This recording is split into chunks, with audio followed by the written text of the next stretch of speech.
Hi, welcome to Spec Hunter. Today we're going to compare the ROG Ally X against the all-new Legion Go 2. This video is all about performance. When it comes to display, the Legion Go 2 already has the upper hand. The Legion Go 2 comes with a stunning 8.8-inch OLED screen. It supports up to 144 Hz with variable refresh rate. It's one of the best displays we've ever seen on a handheld. But of course, it comes at a higher price compared to the ROG Ally X. And if you buy the Ally X used or open box, the price difference becomes even bigger. But today, the main focus is the chips inside these handhelds. That's where most of the performance story lies. The Legion Go 2 is powered by AMD's new Ryzen Z2 Extreme. On the other side, the ROG Ally X runs on the trusted Ryzen Z1 Extreme. We've already seen the Z1 Extreme in several handhelds. It's proven itself to be a strong performer. So, the question is simple. Is the Z2 Extreme a big enough jump to make the upgrade worth it? Price is always an important factor. The Ally X and even the original Ally can be found for much cheaper, especially secondhand. But before we talk about value, let's look at how these chips are built. The Ryzen Z1 Extreme inside the ROG Ally X is based on AMD's Zen 4. It comes with 8 cores and 16 threads. The base clock for all cores is 3.3 GHz, while boost can go up to 5.1 GHz with enough power. For graphics, it uses a 12 compute unit RDNA 3 iGPU that clocks up to 2,900 MHz. Paired with that, the Ally X carries 24 GB of RAM running at 7,500 megatransfers per second. Now, the Ryzen Z2 Extreme inside the Legion Go 2 is based on Zen 5. The setup here is a bit different. It still has 8 cores and 16 threads, but it's split into 3 Zen 5 cores and 5 Zen 5C cores. The base clock is lower at 2 GHz. The 3 Zen 5 cores can boost up to 5 GHz, while the Zen 5C cores top out at 3.3 GHz. So on paper, the Z1 Extreme actually has higher base CPU clocks.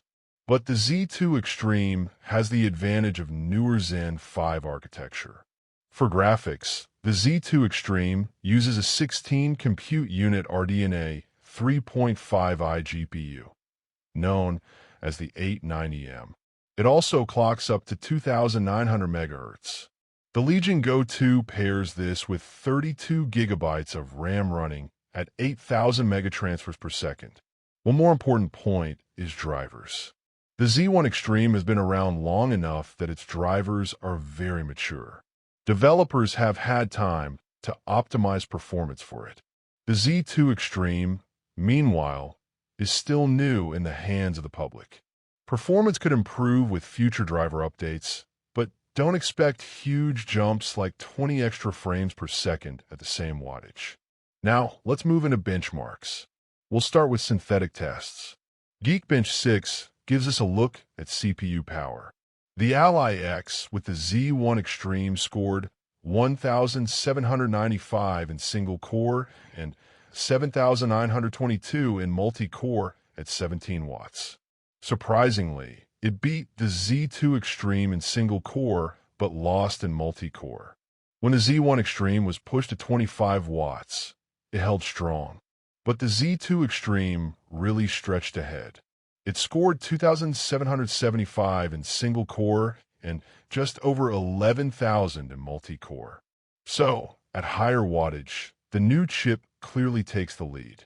For GPU performance, Geekbench's OpenCL test showed the Z1 Extreme at 27,187. The Z2 Extreme jumped higher with 32,831, thanks to the extra compute units and newer graphics core.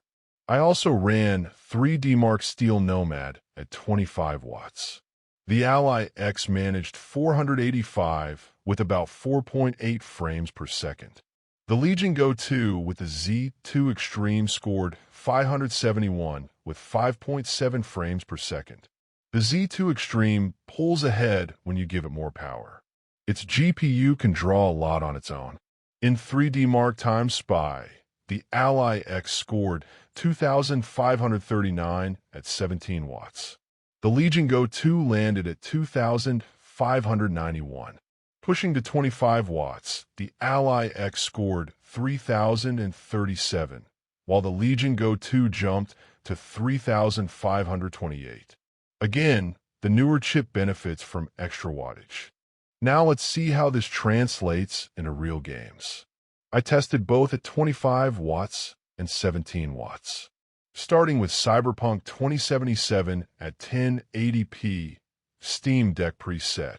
At 25 watts, the Ally X averaged 42.6 frames per second, while the Legion Go 2 was slightly lower at 41.3. Dropping to 17 watts, the Legion Go 2 came ahead with 36 FPS, compared to 32 on the Ally X. Next up, Shadow of the Tomb Raider.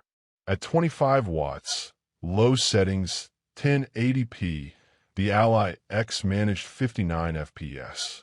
The Legion Go 2 pulled ahead with 64. At 17 watts, both leveled out at 44 FPS.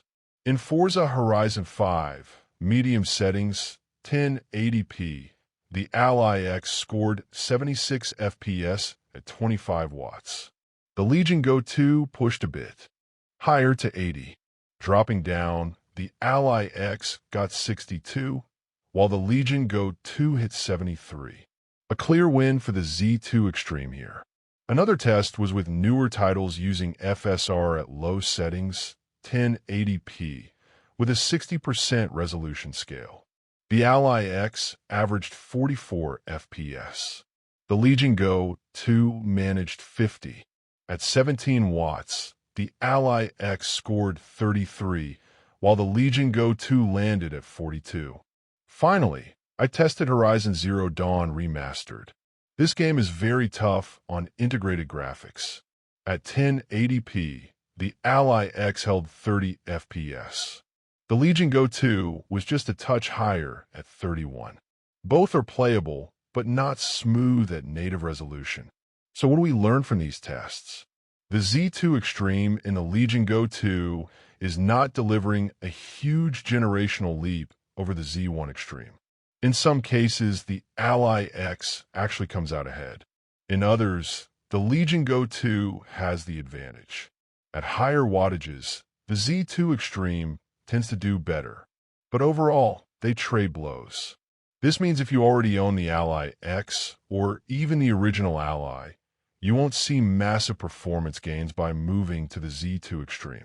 The difference is there, but it's not game-changing.